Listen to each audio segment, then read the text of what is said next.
Saúdo as autoridades, todas. Agradeço, inicialmente, à minha família e ao presidente pela honra de me ter indicado para o cargo.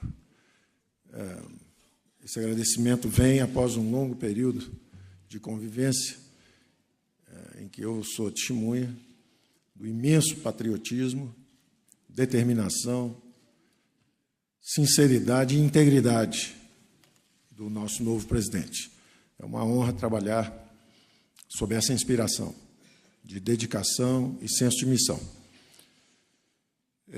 Agradeço a todos que participaram também da transição, a minha equipe que está chegando agora, foram todos 100%. E minha primeira observação é que isso vai ser uma construção conjunta. Não existe o superministro, não existe alguém que vai consertar os problemas do Brasil sozinho. Isso é uma construção onde os três poderes terão que se envolver. A imprensa, que é o quarto poder, tem um papel fundamental no esclarecimento das questões que estão à frente. E eu acho que não há motivo nenhum para dúvidas, angústias, incertezas a respeito de que será o futuro, porque nós temos uma democracia resiliente e que está sendo testada há 30 anos, com eleições a cada 2 anos, impeachment à esquerda, impeachment à direita, a independência do Poder Legislativo. Quando o Poder Legislativo declarou sua independência fazendo esses 2 impeachments, o Executivo cometeu um equívoco sério, institucional, tentou comprar a influência parlamentar, despertou o Judiciário, que prendeu os 2, prendeu quem comprou e quem vendeu. Então, nós não temos razão nenhuma para ter dúvida a respeito da robustez, da solidez desse processo de aperfeiçoamento institucional que nós estamos atravessando. A única coisa que houve foi uma mudança de eixo. Depois de 30 anos de aliança política de centro-esquerda, há agora uma aliança entre conservadores, em princípios e costumes, e liberais na economia. É uma centro-direita. E a nossa democracia estava capenga sem isso. É importante que haja isso. E é esse o grupo que está com essa visão para os próximos anos. O diagnóstico é muito simples, foi elaborado aqui, eu quero enfatizar, porque é importante. O teto de gastos foi fundamental exatamente por isso, porque a dimensão fiscal foi sempre o calcanhar de Aquiles de todas as nossas tentativas de estabilização. O descontrole sobre a expansão de gastos públicos é o mal maior. Esse descontrole sobre a expansão de gastos públicos nós já enfrentamos sob diversas variantes. No governo Geisel, nos endividamos excessivamente em dólares para financiar a substituição de importações, programas de expansão desenvolvimentistas, e criamos uma sequência de crises cambiais. O Brasil se tornou vulnerável a crises cambiais. As digitais estão aí até hoje. Precisamos de 400 bilhões de dólares para acreditarem que nós vamos nos comportar bem. O governo Figueiredo, logo depois, conta em aberto no orçamento monetário, crédito fácil ia resolver o problema da nação, em meio ao choque do petróleo, fomos para a inflação crônica. Combatemos sintomas durante o início da redemocratização. Primeiro, congelamos preços, que era apenas um sintoma, a aceleração de preços era um sintoma do fenômeno inflacionário. Depois, congelamos ativos financeiros. Tivemos 2 surtos hiperinflacionários. De novo, o excesso de gastos em relação à capacidade de arrecadação da economia brasileira. Então, é o mesmo fantasma que aparece em diversas variantes. E sempre o descontrole de gastos, que era em torno de 18% do PIB há 4 décadas, e subiu monotonicamente, sem interrupção. É uma expansão contínua de gastos públicos em relação ao PIB, ininterrupta, por 4 décadas. E nós experimentamos todas as disfunções financeiras como consequência desse processo.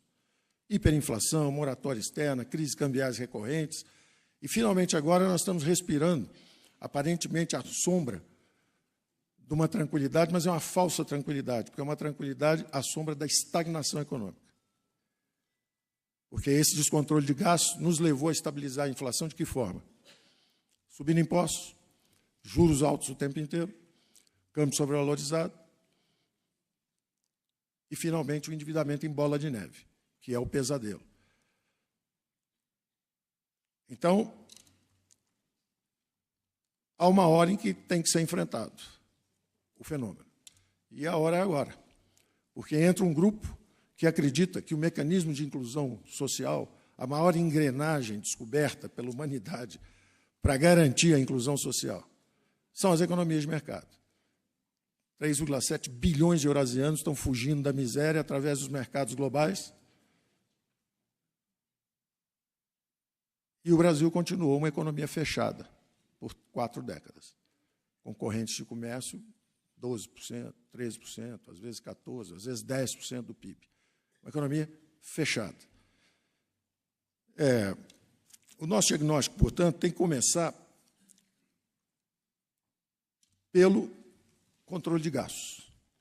E você não precisa cortar dramaticamente, é não deixar crescer no ritmo em que cresciam os gastos públicos no Brasil. O teto está aí, mas um teto sem parede de sustentação cai. E essa parede de sustentação são as reformas. Nós temos que aprofundar reformas. Essas disfunções financeiras que foram trocando de forma, hoje parecem distantes, mas não estão. Nós estamos num momento de calmaria.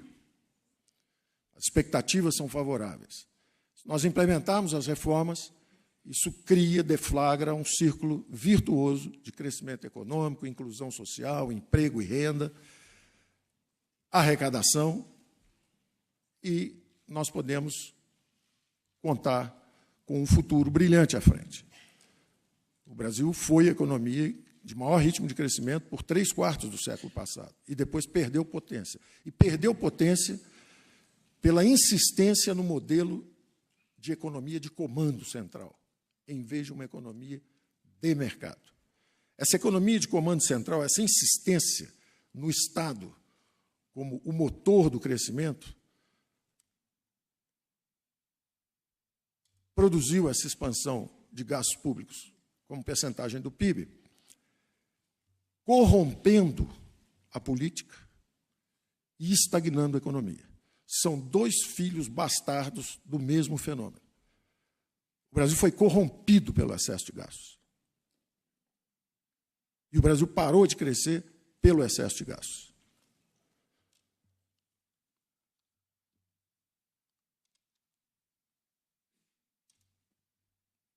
A reforma do Estado é, portanto, a chave para a correção desse fenômeno. E essa reforma do Estado, na verdade, tem várias dimensões. É um ataque ao problema fiscal. Nós vamos atacar o problema fiscal. Ele tem várias dimensões. Como é que nós organizamos o governo com base nesse diagnóstico? Quando você examina os gastos públicos, já que temos que controlar a expansão de gastos públicos, o primeiro e maior é exatamente a Previdência. A máquina do governo virou uma gigantesca engrenagem de transferências perversas de renda, em todas as suas dimensões. Se for aos bancos públicos, tem campeão nacional, pegou empréstimo, e não a pequena e média. Não foi para o microcrédito que os bancos públicos se perderam. Eles se perderam nos grandes programas onde piratas privados, burocratas corruptos e criaturas do pântano político se associaram contra o povo brasileiro.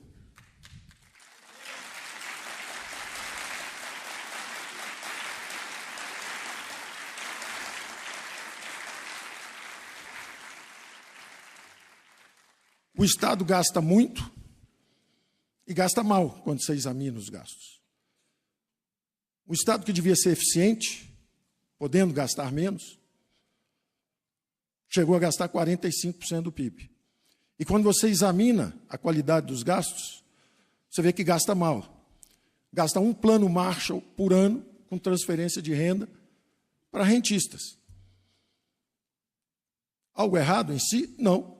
Se o governo precisa se endividar, não controla seus próprios gastos, dá aumento generalizado de salários, aposentadorias para quem já tem estabilidade de emprego, já aposentadorias generosas, fabrica desigualdades no sistema previdenciário, transfere renda perversamente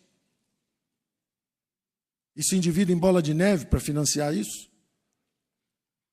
Esse governo age como se não existisse amanhã, se endivida e transfere essa renda para frente. O Brasil gasta 100 bilhões de dólares por ano. O Brasil reconstrói uma Europa por ano, que é um plano Marshall, por isso. O que vamos fazer a respeito? O Banco Central é que manda nos juros, ele é independente. O estoque da dívida está aí, e nós honramos contratos. Você tem que trabalhar no balanço da União, no balanço patrimonial da União.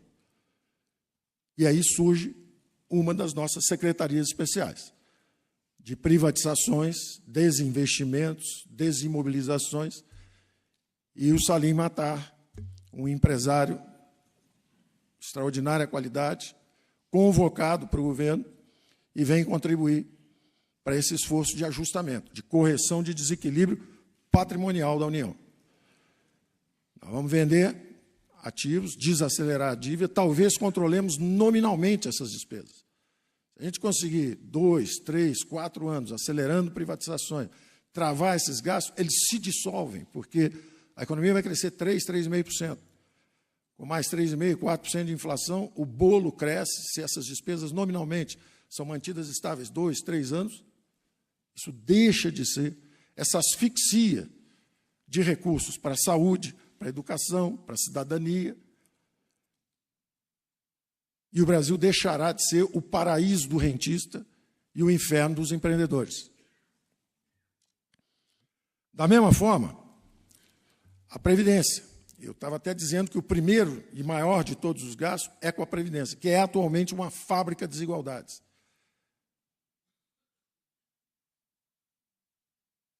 Quem legisla tem as maiores aposentadorias, quem julga tem as maiores aposentadorias, o povo brasileiro, as menores.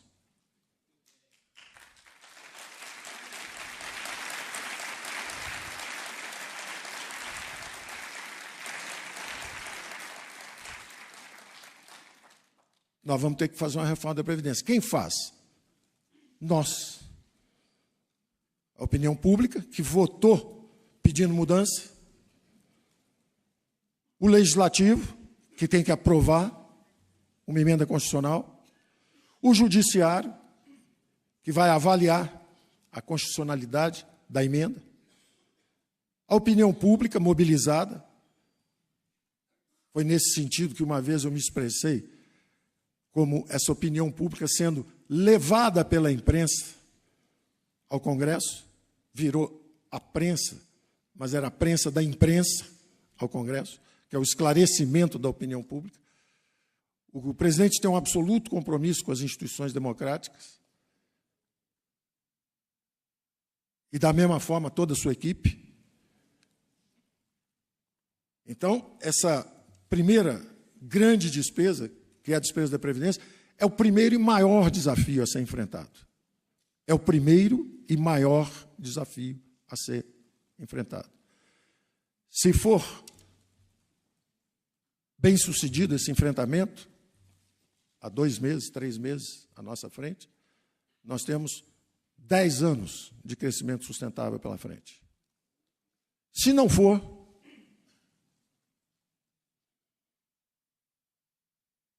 temos sugestões também.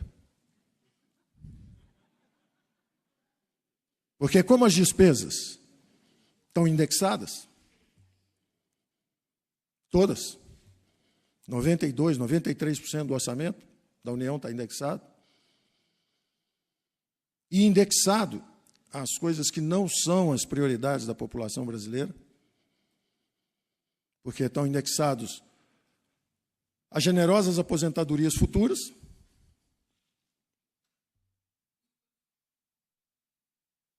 onde a máquina pública tem uma fatia expressiva. Aos excelentes salários, bem acima também do restante da população, onde a máquina pública tem uma fatia expressiva. E o passado, que são esses juros de dívida, que são as digitais de equívocos, de falta de coordenação entre monetária e fiscal, falta de apoio fiscal à tentativa de combate à inflação. Ou seja, você reabilita a classe política brasileira. Ela tem que sair e lidar com a crise. Ela tem que fazer as escolhas. Hoje ela não faz as escolhas. Hoje a classe política observa e, na verdade, por algo que aconteceu, que teve mérito num ponto da história. Nós tivemos 30 anos, 20 anos, durante o regime militar, de gastos em infraestrutura. Telebrás, Eletrobras, Siderbras, Portobras, Nuclebras, gastos com infraestrutura física, máquina, equipamento industrial, instalações. Era natural que uma democracia emergente tentasse se proteger orçamentariamente, carimbando os orçamentos e dizendo saúde e educação, agora é capital humano. Só que isso foi há 30 anos atrás. Será que a classe política já é madura o suficiente para assumir o protagonismo? Para assumir o comando do orçamento da União? Votar mais saúde, mais educação? Pode ser até mais do que está hoje indexado. Mas corta onde? Diminui os subsídios? Não somos uma fábrica de desigualdades? Não temos subsídios, não temos 300 bilhões de desonerações fiscais, de gastos tributários? Não temos isenções? Cortem em algum lugar. E deem os recursos para a saúde e a educação. Agora, isso é um pouco à frente, se não funcionarem as proposições de reformas. Se elas não funcionarem, você tem que lançar uma PEC dizendo o seguinte: vamos desobrigar, desvincular e desindexar todas as receitas, todas as despesas da União. E se nós fizermos isso, o mais interessante é que não só a classe política se reabilita no sentido de assumir o orçamento nacional, que é a função legítima de uma classe política, porque hoje ela está sob crivo da opinião pública, criticada por quê? Muitos privilégios e poucas atribuições. O resultado dessa eleição foi o quê? Foi um recado em alto e bom som, dizendo o seguinte: os senhores têm muito privilégio e poucas atribuições. Não estão conseguindo ajudar o suficiente o país. Então, isso é uma conclamação, é um pedido de ajuda. Eu estou fazendo um pedido de ajuda. Se a gente aprovar uma reforma importante como essa que está à frente, nós temos aí 10 anos de crescimento à frente garantido. Se não aprovarmos, nós temos que dar um passo mais profundo ainda, dizer o seguinte: olha, agora ou desindexa tudo, desvincula tudo, ou não há solução. O bonito é que se der errado, pode dar certo. Porque se der errado a aprovação da reforma da Previdência, que é a mais importante de todas, que nos dará esse horizonte fiscal, é bastante provável que a classe política dê um passo à frente e realmente assuma o comando sobre o orçamento.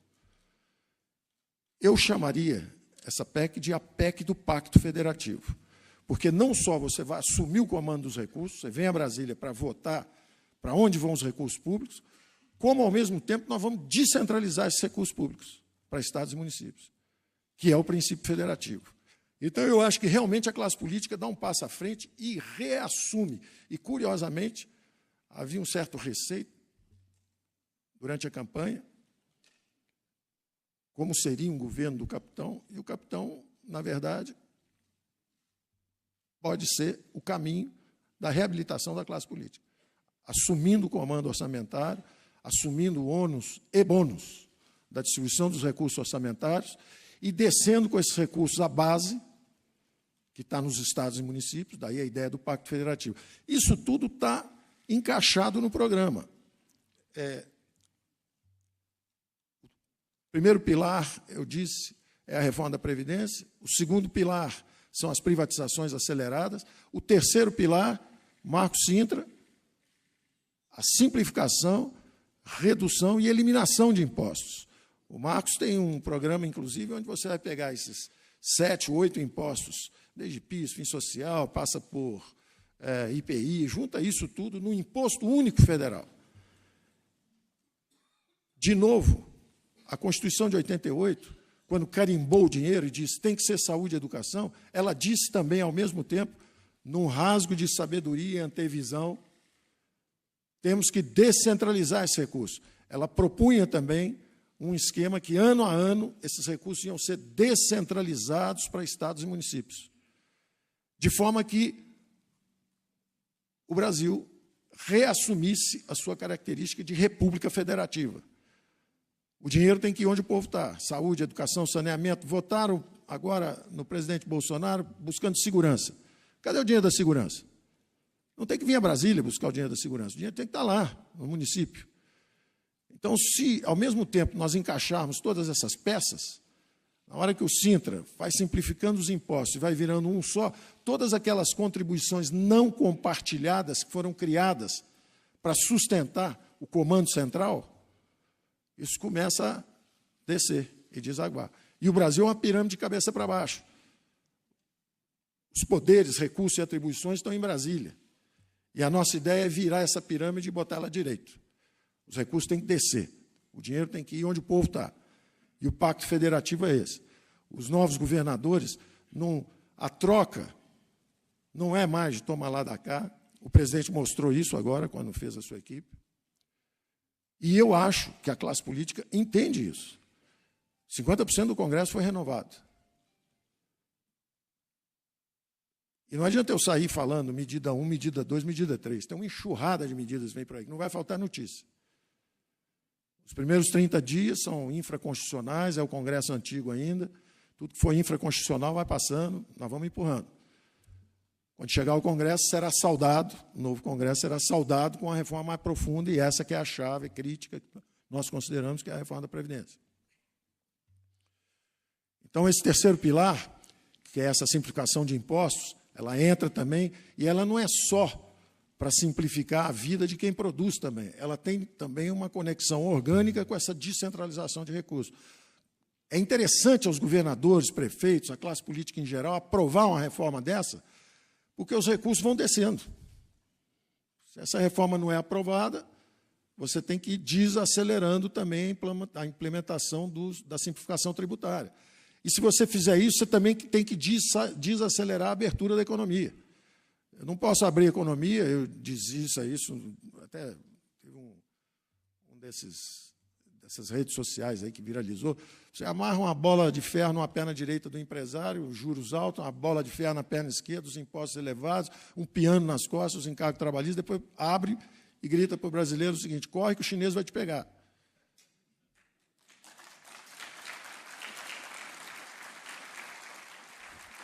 Não é razoável. Não é razoável. Então, nós queremos implementar isso numa velocidade que seja sincronizada. Então, não tem nada de superministério. Na verdade, é só para a gente poder cantar a mesma música. E daí eu ter chamado os Chicago Oldies, porque eles conhecem essa canção.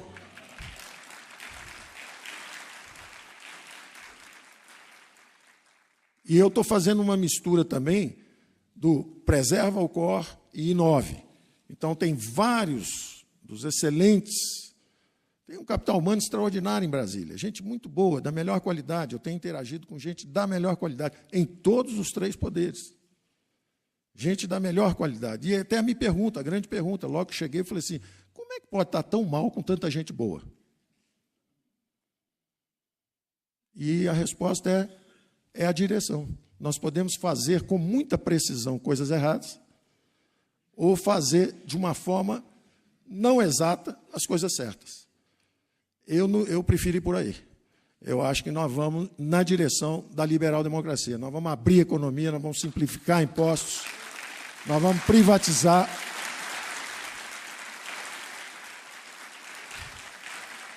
Nós vamos descentralizar os recursos para estados e municípios e nós vamos apoiar a área social, porque os Chicago Oldies nunca tiveram só essa face da estabilização, do regime fiscal e monetário, câmbio flexível, Banco Central independente. Eles sempre tiveram a outra face também do capital humano.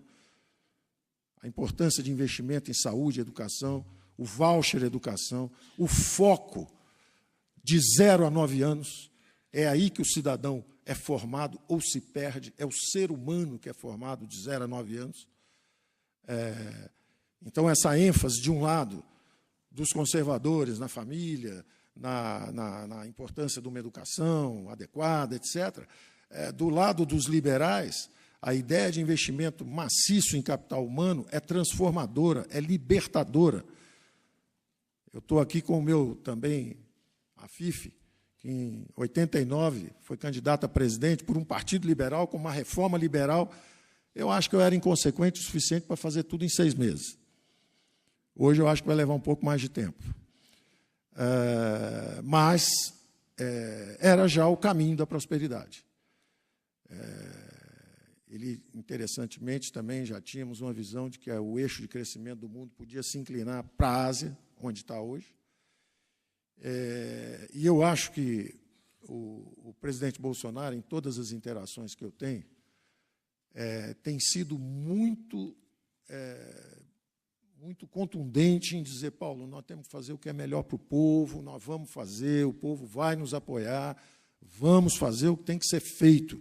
Afinal de contas, ele não enfrentou essa odisseia isolado, no início, politicamente isolado, contra o establishment, destemido, botou em risco a própria vida, sabia disso, disse algumas vezes isso. E enfrentou tudo isso para mudar, não é para ser reeleito. E reafirma, cada vez que estamos conversando, estou pensando no futuro e nas futuras gerações, e não nas próximas eleições. Vamos avançar no que tem que ser feito. Então, eu acho que, terminando, nós temos a reforma da Previdência, nós temos as privatizações, nós temos essa simplificação tributária, impostos, redução, na verdade é um programa de substituição de impostos, mas com o compromisso, olhando lá para frente, o ideal é que nós tivéssemos 20% do PIB como carga tributária, porque acima disso é o quinto dos infernos. O Tiradentes morreu por isso.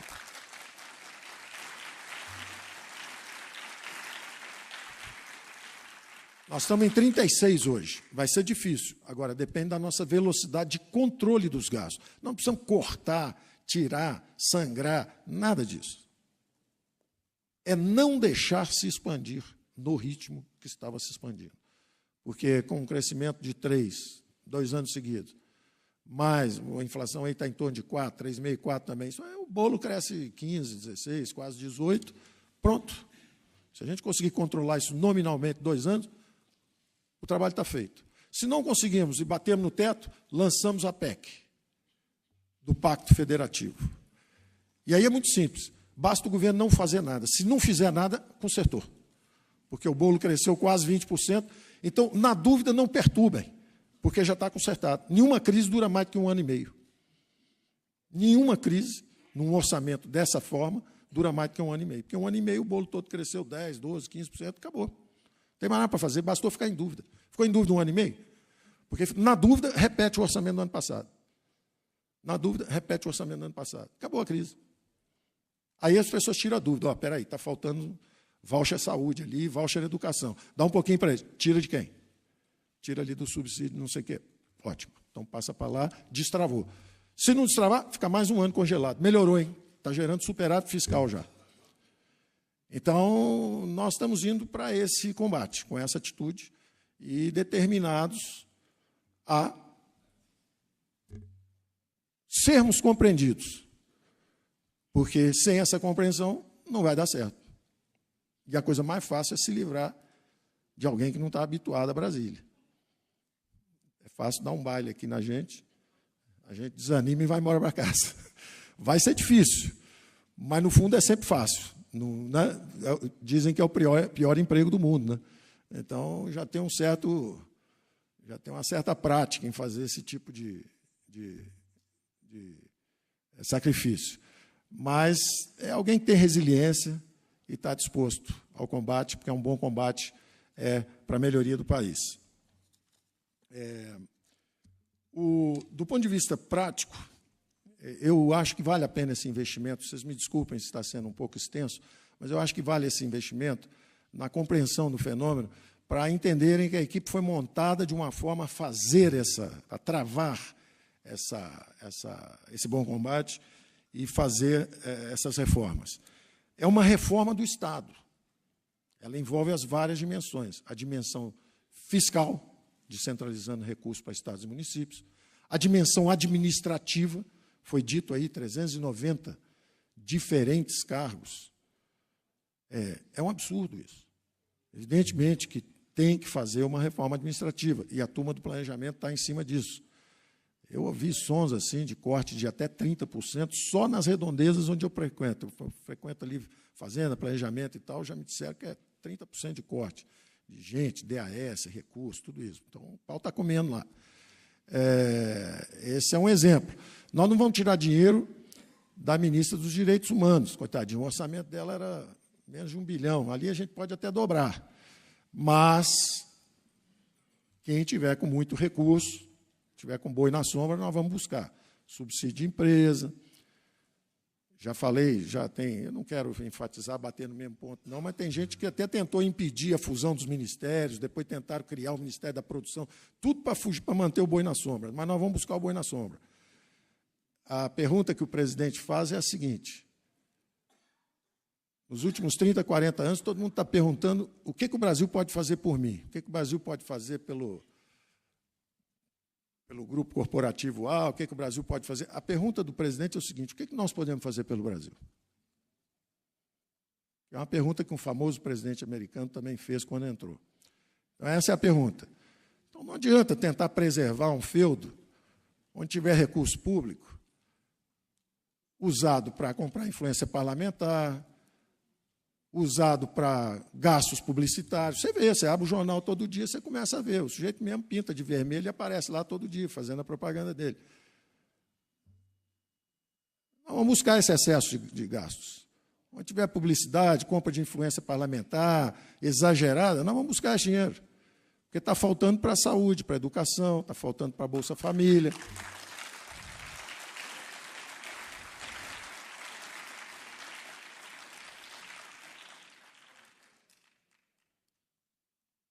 Os bancos públicos, da mesma forma, temos nossos programas lá. Nós vamos descobrir valores lá dentro. Tem valores excepcionais. E a minha equipe, o Pedro Guimarães, Rubem Novaes, eu vou falar do Castelo Branco, mas ele está sob outra gestão, do Bento Albuquerque, que é um excelente ministro também de Minas e Energia, mas é uma turma que está preparada, o Levi, para o BNDE, é uma turma que está preparada para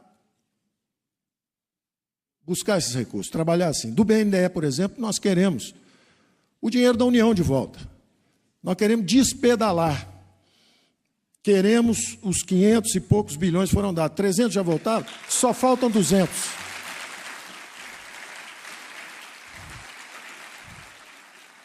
Queremos esse dinheiro de volta por uma razão muito simples.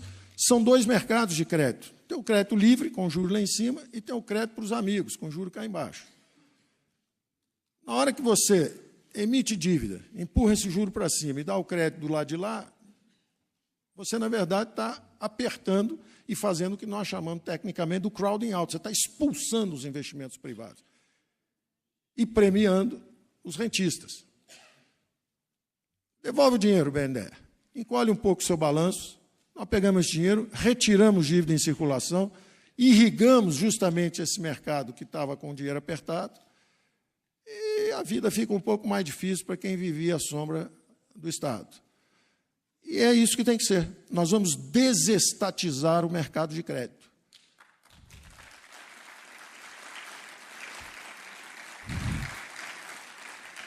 Se houver crédito, que seja para o microcrédito, que seja. E mesmo assim, será que precisa do banco público para isso?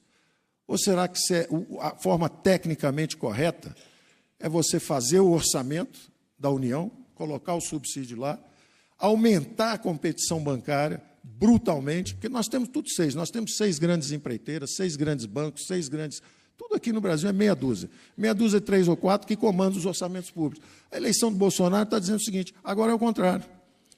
Esse dinheiro não é lá para cima, esse dinheiro é lá para baixo. Então, isso envolve também os mercados de crédito. Os nossos movimentos têm que ser entendidos à luz dessa percepção. O BNE encolhe isso, ele é menos importante? Não, ele é muito mais importante, qualitativamente. O negócio dele não é fazer o samba do crioulo doido. Não é dar dinheiro para construir, eu não vou nem falar, porque são repetitivas, né? E vocês sabem também que todos esses problemas, seja o mensalão, o petrolão, eles acontecem em locais públicos, né? Eles acontecem em empresas públicas, né?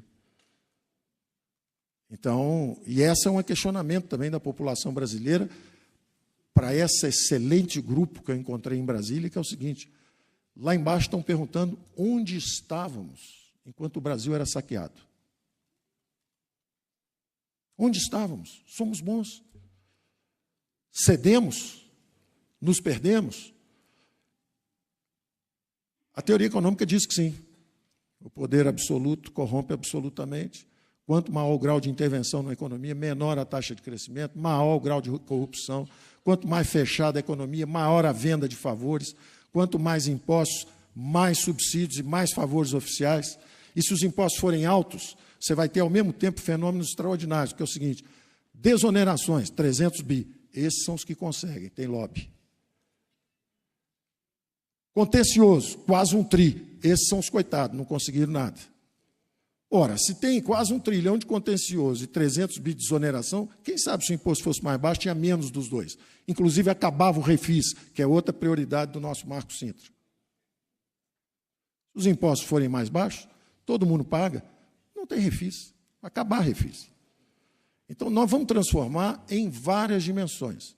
Todos eles e cada um deles, desse grupo nosso, quer anunciar 10, 15 medidas. E a gente está falando, não, espera aí, primeiro tem que tomar posse. Depois tem o seguinte, tem as medidas infraconstitucionais, tem que vir soltando devagar.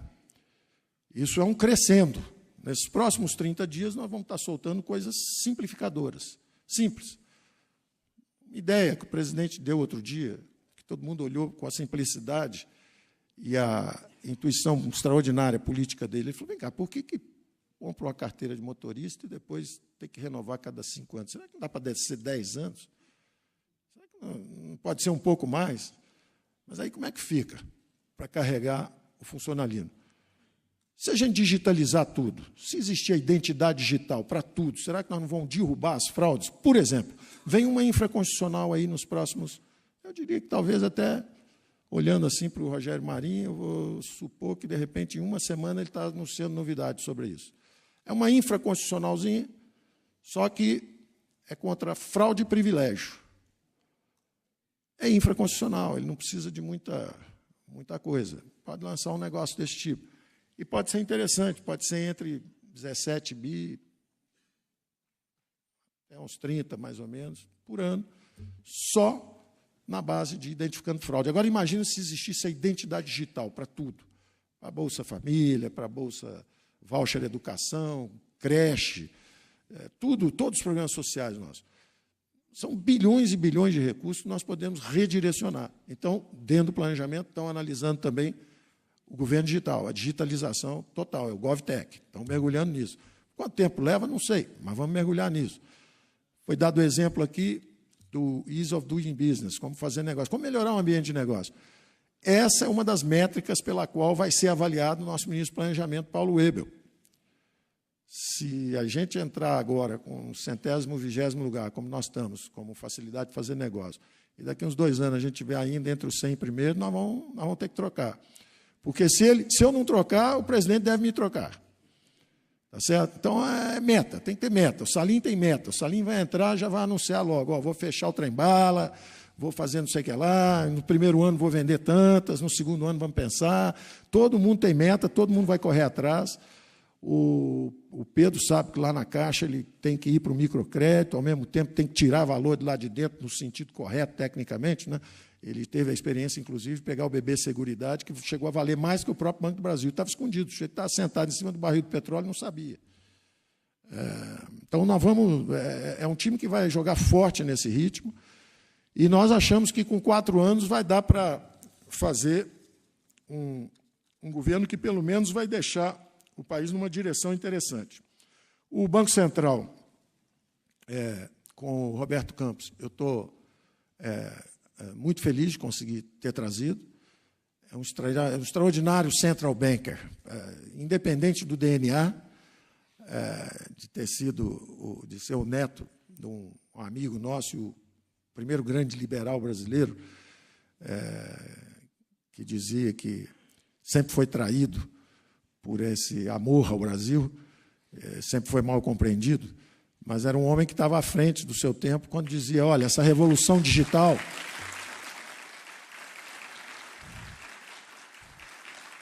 Essa revolução digital de informática, tudo isso, na verdade, na época era informática, agora, mais recente, é digital. Na época era informática. E ele dizia, olha, nós vamos ficar atrasados, porque a indústria toda vai usar a informatização, tudo isso vai avançar, e nós estamos aqui impedindo a absorção dessas novas tecnologias.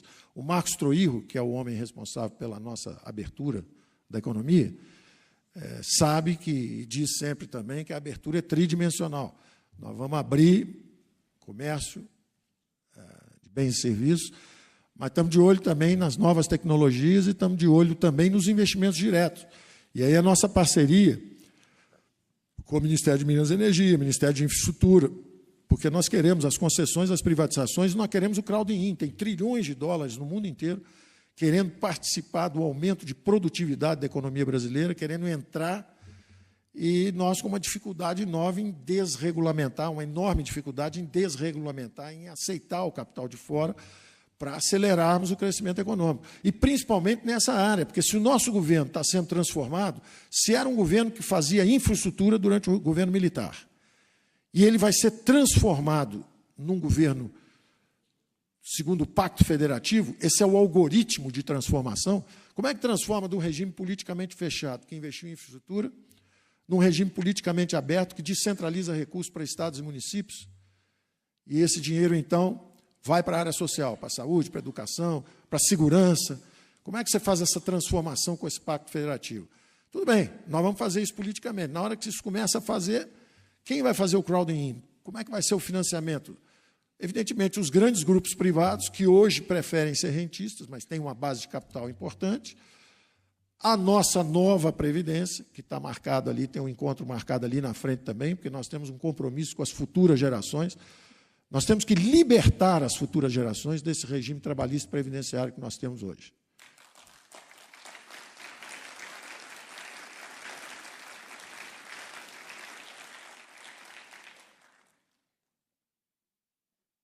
O governo democrático vai inovar e abandonar a legislação fascista da Carta del Lavoro. Então, nós vamos libertar gerações futuras, dando a opção para o jovem que queira a carteira verde e amarela, em vez de ele ser condenado a ser um dos 40 milhões de desempregados que tem hoje, eu vou dizer, fala-se muito aqui de 13 milhões de desempregados, 12 milhões de desempregados. Então, eu prefiro inverter, não vou dizer 40 milhões de desempregados, vou falar o seguinte, 40 milhões de pessoas que não contribuem com a Previdência. População economicamente ativa são 96 milhões de brasileiros. Curiosamente, tem 46 milhões que não têm carteira. Eles estão desempregados? Não, são autoempregados, são empresários. É um país de grandes empresários. Tem muita gente que é empresária. É um pessoal que não consegue ser absorvido na indústria, na economia formal. A produtividade é baixa, não tem capital nem tecnologia para ajudar. Então, evidentemente, se nós absorvermos essa mão de obra, ou pelo menos libertarmos os nossos filhos e netos da armadilha que nós fizemos para nós mesmos, com um sistema de repartição, que é um sistema que tem várias bombas a bordo, tem a bomba demográfica, que já chegou, né? O sistema já está em xeque, já está quebrando antes da população envelhecer, tem a bomba da forma inadequada de financiamento, encargos trabalhistas que produzem esses 40 milhões de brasileiros que vão envelhecer, vão bater as portas da Previdência e não contribuem. Então, nós vamos ter que separar a assistência de previdência. Tudo isso está sendo equacionado. Não é por mim, tem gente já trabalhando nisso há anos. Os melhores especialistas estão trabalhando há anos. O que nós estamos fazendo, nós não vamos reinventar a roda. Nós estamos fazendo é botar isso tudo junto e preparar isso para a submissão futura. ao Congresso. Então, eu fico por aqui. Deixa eu ver se eu esqueci alguma coisa. Eu tinha aqui o meu grande discurso. Ambiente de negócio, gerações futuras, o mais Brasil, menos Brasília, uma abertura econômica, um lembrete de que todos os grandes fenômenos de crescimento econômico conduzidos por liberal-democratas foram muito bem-sucedidos. A reconstrução da Alemanha no pós-guerra, Ludwig Erhard, um liberal extraordinário, reclama, escreve o livro 8, 9 anos depois de ter governado a Alemanha, faz o milagre econômico, e depois reclama que os social-democratas não deixaram ele governar. Falou, olha, podíamos ter crescido muito mais se não fosse a social-democracia. O que mostra que é importante, tem que ter os dois lados. Então, quando o social-democrata fica muito tempo, o crescimento desaba. Se o liberal-democrata também ficar muito tempo, de repente faltou um gás lá na parte social. O Brasil merece ter essas duas vertentes da grande sociedade aberta operando e revezando. Agora, eu acho que é hora de otimizar o crescimento de novo, tornar o Estado eficiente e fraterno, porque hoje o Estado é ineficiente e transfere renda para privilégios. Está errado, gasta mal. Então, esse é o nosso norte. E para terminar, só porque eu tinha um negócio na última página, que eu não queria esquecer, mas já esqueci, que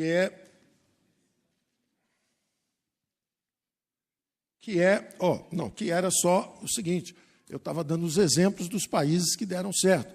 Então, foi o pacto dos liberais democratas na Alemanha, na reconstrução da Alemanha, foi um fenômeno extraordinário, depois exibido nas vitrines socialistas, depois que teve um crescimento extraordinário e a Alemanha se reconstruiu, e virou uma economia dinâmica, recuperou a dinâmica de crescimento, aí aparece a social-democracia, começa a dividir aquilo, tudo bem, bota a lojinha lá, inaugura e entrega o que foi produzido antes.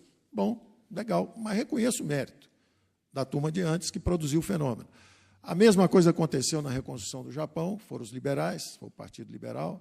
A mesma coisa aconteceu aqui no Chile, aqui perto, né, que foi reconstruído pelos Chicago Boys à época, eu vi, trouxe um pouco dessas sugestões para cá, durante uma campanha política. Então, eu vejo o futuro com olhos otimistas. Eu acho que o Brasil tem uma democracia forte o suficiente para nos recuperar dos próprios erros. Quando a gente comete um erro, congela preço, deu errado, vai para uma hiperinflação. Nós fomos para uma hiperinflação e saímos aprendendo com nossos erros. Aí fizemos um programa de estabilização, mas sem a política fiscal. Aí a dívida cresce muito. Agora temos que atacar, temos que acelerar a privatização. Então, eu acho que o Brasil tem muitas virtudes, os poderes são independentes, tem uma imprensa livre, somos resilientes, enfrentamos crises extraordinárias sem nenhum abalo nas instituições. Estávamos agora, 2 anos atrás, numa crise institucional terrível, e agora que a eleição estava em curso normal, as pessoas, inclusive brasileiros, falando lá fora que o Brasil está numa situação dramática, que era terrível, que não tinha recuperação, ou ganhava o candidato da Faria Lima, ou não tinha solução, o que é absolutamente ridículo. Na verdade, é uma agressão ao nosso próprio esforço de construção nacional nos últimos 30 anos, a achar que o Brasil está vulnerável, dependendo de quem seja eleito. Não é? Nós somos um país de tradição já democrática consolidada, o presidente tem um compromisso com as instituições democráticas, e eu acho que nós temos toda a razão para olhar com alguma segurança para o futuro. Obrigado.